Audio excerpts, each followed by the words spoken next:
ఈరోజు వీడియోలో మీకు మీ డెస్క్టాప్ ల్యాప్టాప్లో ఉన్నటువంటి హార్డ్ డిస్క్ యొక్క స్పీడ్ని ఏ విధంగా పెంచాలనేది చెప్తాను.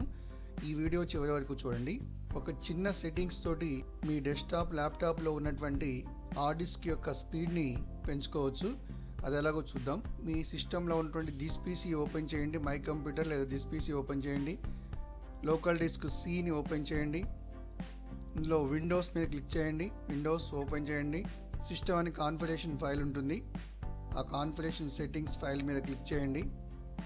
ఇక్కడ మీకు సెకండ్ లైన్లో 386ENH అని ఉంది.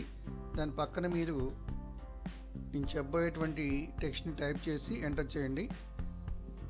IRQ14 = 4096.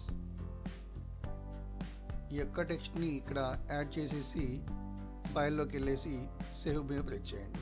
ఈ సిస్టమ్ కాన్ఫిగరేషన్ ఫైల్ని ఎడిట్ చేసి మీరు నేను చెప్పిన టెక్స్ట్ యాడ్ చేసి సేవ్ చేసుకున్నట్లయితే, మీరు ఒక్కసారి సిస్టమ్ రీస్టార్ట్ చేసుకున్నట్లయితే మీ డెస్క్టాప్ ల్యాప్టాప్ యొక్క హార్డ్ డిస్క్ యొక్క స్పీడ్ అనేది పెరుగుతుంది. మీ సిస్టంలో ఉన్నటువంటి సిస్టమ్ కాన్ఫిగరేషన్ ఫైల్ అనేది ఓపెన్ చేసి ఎడిట్ చేసిన తర్వాత సేవ్ కానట్లయితే ముందుగా మీరు ఏం చేస్తారంటే దిస్ పీస్లోకి వెళ్ళండి, C drive, Windows, system configuration file ఎక్కడైతే ఉందో ఆ సిస్టమ్ కాన్ఫిగరేషన్ ఫైల్ మీద రైట్ క్లిక్ చేసి ప్రాపర్టీస్ క్లిక్ చేయండి. ఇందులో సెక్యూరిటీ ట్యాబ్ మీద క్లిక్ చేసుకొని మీరు ఎవ్రీవన్ అనేది సెలెక్ట్ చేసుకోవాలి. ఎడిట్లోకి వెళ్ళండి, యాడ్ ఎవ్రీవన్,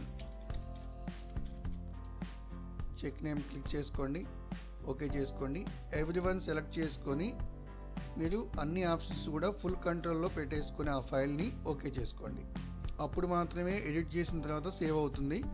ఈ యొక్క సెట్టింగ్స్ మీరు చేసుకొని మీ సిస్టమ్ కాన్ఫిగరేషన్ ఫైల్ ఓపెన్ చేసుకొని నేను చెప్పినటువంటి చిన్న టెక్స్ట్ యాడ్ చేసుకొని ఇక్కడ ఫైల్ మెనూలోకి వెళ్ళి సేవ్ మీద క్లిక్ చేసుకోండి. ఈ సిస్టమ్ కాన్ఫిగరేషన్ ఫైల్ సేవ్ అవుతుంది.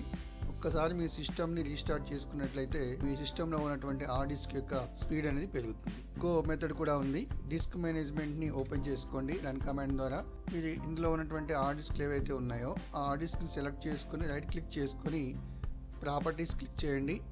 ఈ పాలసీలో enable write caching on the device ఇదొకటి, turn off Windows write caching buffer flushing on the device, ఆ రెండింటిని కూడా చెక్ మార్క్ పెట్టేసుకొని ఓకే క్లిక్ చేసుకోండి. ఇది సెకండ్ మెథడు. ఈ రెండు సెట్టింగ్స్ మీరు చేసుకున్నట్లయితే మీ డెస్క్టాప్ ల్యాప్టాప్లో ఉన్నటువంటి హార్డ్ డిస్క్ యొక్క స్పీడ్ అనేది పెరుగుతుంది. ఫ్రెండ్స్, వీడియో నచ్చినట్లయితే లైక్ చేయండి, షేర్ చేయండి. నా YouTube channel computer tips and tricks YouTube ఛానల్ని సబ్స్క్రైబ్ చేసుకోండి. Thank you.